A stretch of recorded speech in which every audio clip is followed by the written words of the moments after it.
कल ही की बात लगती है जब आपके बच्चे ने जन्म लिया था और आज आप उसको स्कूल भेजने की तैयारी कर रहे हैं। जब आप अपने बच्चे को प्ले स्कूल में एडमिशन के लिए ले जाते हैं तब मॉन्टेसोरी, वॉल्डॉर्फ, स्टेम, प्लेवे जैसे शब्द सुनते हैं और लगता है कि इन शब्दों का अर्थ क्या है।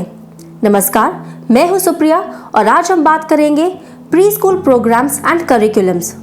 The Montessori method of education. Montessori शिक्षा का एक तरीका है जिसे 1907 में डॉक्टर मरिया मॉन्टेसोरी द्वारा विकसित किया गया था। यह दुनिया भर में प्रसिद्ध है और 100 से अधिक वर्षों से सफल साबित हुआ है। मरिया मॉन्टेसोरी ने अपने करियर की शुरुआत एक डॉक्टर के रूप में की थी, लेकिन अंडर प्रिविलेज्ड बच्चों के साथ काम करने के माध्यम से वे चिकित्सा से शिक्षा की ओर बढ़ी। साइंटिफिक ऑब्जर्वेशंस के द्वारा उन्होंने बच्चों के लिए एक ऐसा वर्क एनवायरनमेंट तैयार किया जो बच्चों को शिक्षित और विकसित करने का एक बेहतरीन तरीका साबित हुआ। मॉन्टेसोरी करिकुलम की सबसे महत्वपूर्ण विशेषता है मॉन्टेसोरी क्लासरूम। ये क्लासरूम्स चाइल्ड सेंटर्ड या बाल केंद्रित होते हैं, जहाँ हर चीज का एक उद्देश्य और स्थान होता है। फर्नीचर हल्का होता है और लर्निंग मटेरियल्स नेचुरल एलिमेंट्स जैसे वुड, मेटल, ग्लास, सैंडपेपर इत्यादि के बने होते हैं जो बच्चे अपने हाथ में आसानी से पकड़ सकें। मॉन्टेसोरी मेथड में शिक्षक को गाइड कहा जाता है, जहां शिक्षक की भूमिका एक ऑब्जर्वर की होती है।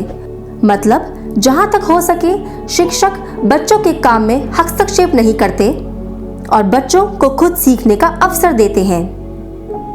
बच्चों के सीखने की प्रक्रिया को वर्क कहा जाता है, क्योंकि मरिया मॉन्टेसोरी का यह मानना था कि बड़ों ही की तरह बच्चे भी अपने काम में खूब मेहनत करते हैं, जो उनके दिमाग को विस्तार करने में सहायता करता है। मॉन्टेसोरी चाइल्ड लेड एक्टिविटीज बच्चों को स्वतंत्र बनाने पर ध्यान केंद्रित करती हैं। The Waldorf method of education.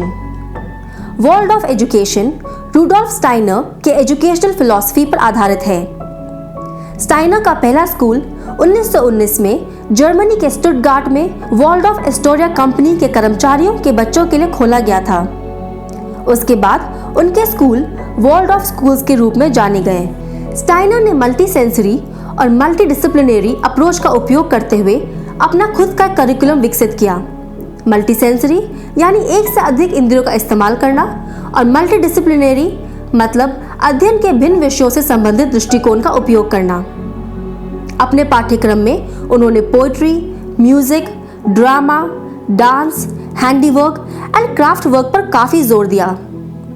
Waldorf classroom में व्यवहारिक, खेल आधारित शिक्षा होती है।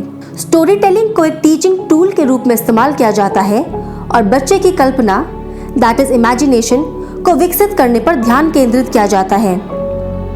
टीचर्स बच्चे के सीखने की आंतरिक क्षमता को प्रोत्साहित करते हैं। वॉल्डॉर्फ टॉयज नेचुरल मटेरियल्स जैसे silk, wool, cotton, sea shells, sticks, would के बने होते हैं। ये टॉयज ओपन एंडेड होते हैं, जिससे बच्चे अलग अलग तरीके से खेलकर अपनी कल्पना का विस्तार कर सकते हैं। वॉल्डॉर्फ मेथड की सबसे खास बात है कि इसमें किसी भी प्रकार के media that is computers, video या किसी भी इलेक्ट्रॉनिक्स का इस्तेमाल नहीं होता। बच्चों को 6 या 7 साल की उम्र तक पढ़ने पर कोई जोर नहीं दिया जाता और परीक्षा उत्तीर्ण करना ही सब कुछ नहीं है, क्योंकि स्टाइनर बच्चों को तनाव में रखने में विश्वास नहीं करते थे। The playway method of education. Bharat में अधिकांश प्री स्कूल्स प्लेवे मेथोडोलॉजी को फॉलो करते हैं। 1838 में जर्मन शिक्षक फ्रीडरिक फ्रॉबल ने आधुनिक शिक्षा की नींव रखी जब उन्होंने प्लेन एक्टिविटी इंस्टीट्यूट खोला। उन्होंने जल्दी इसे किंडरगार्टन कहा, जो उनके इस विचार को दर्शाता है कि छोटे बच्चों का पालन पोषण बगीचे में पौधों की तरह होना चाहिए। उन्होंने इस विचार को स्थापित किया कि खेल और खेलना जीवन के विशिष्ट और आवश्यक रूप हैं। किंडरगार्टन की गतिविधियों में singing, dancing, gardening and self directed play शामिल थे। उन्होंने फ्री वर्क के कॉन्सेप्ट को भी इंट्रोड्यूस किया, जहां बच्चों को चीजों पर खुद काम करने की अनुमति थी। जहां कई वयस्कों को यह व्यर्थ लगा, वहीं फ्रॉबल ने देखा कि फ्री वर्क से बच्चे इंपॉर्टेंट स्किल्स जैसे कंसंट्रेशन एंड रेजिलियंस के साथ साथ इंजीनियरिंग, लॉजिक एंड फिजिक्स भी सीख रहे थे। बच्चों के सीखने और विकास के लिए उन्होंने एजुकेशनल टॉयज डेवलप किए जिसे फ्रॉबल गिफ्ट्स एंड ऑक्यूपेशंस के नाम से जाना जाता है। इसमें knitted balls, blocks, sticks, clay, sand, wax, paper folding इत्यादि शामिल हैं। प्लेवे मेथड में एजुकेशनल टॉयज के जरिए खेल के द्वारा पढ़ाया जाता है, क्योंकि फ्रॉबल का यह मानना था कि बच्चे खेल के माध्यम से सबसे अधिक सीखते हैं। The stem method of education. Stem का अर्थ है वह करिकुलम जो science, technology, engineering and mathematics पर केंद्रित हो, और 2001 में यूएस नेशनल साइंस फाउंडेशन के साइंटिफिक एडमिनिस्ट्रेटर्स द्वारा ये नाम दिया गया था। प्री स्कूलर्स स्टेम के कॉम्प्लेक्स कॉन्सेप्ट्स छोटी उम्र में नहीं सीख सकते, मगर बच्चे कम उम्र में इन विषयों में मूल सिद्धांत को सीखने की क्षमता रखते हैं।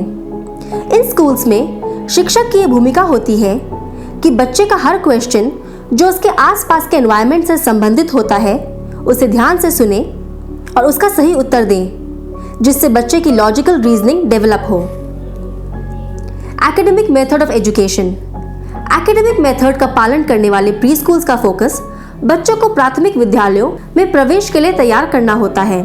ज्यादातर इंडियन प्री स्कूल्स एक दशक पहले तक इसी अप्रोच को फॉलो करते थे। बहुत से छोटे शहरों में अभी भी अधिकांश प्री स्कूल्स एकेडमिक मेथड पर अधिक केंद्रित हैं, जहां बच्चों को पेपर एंड पेंसिल की सहायता से गणित और अक्षर पढ़ाए जाते हैं।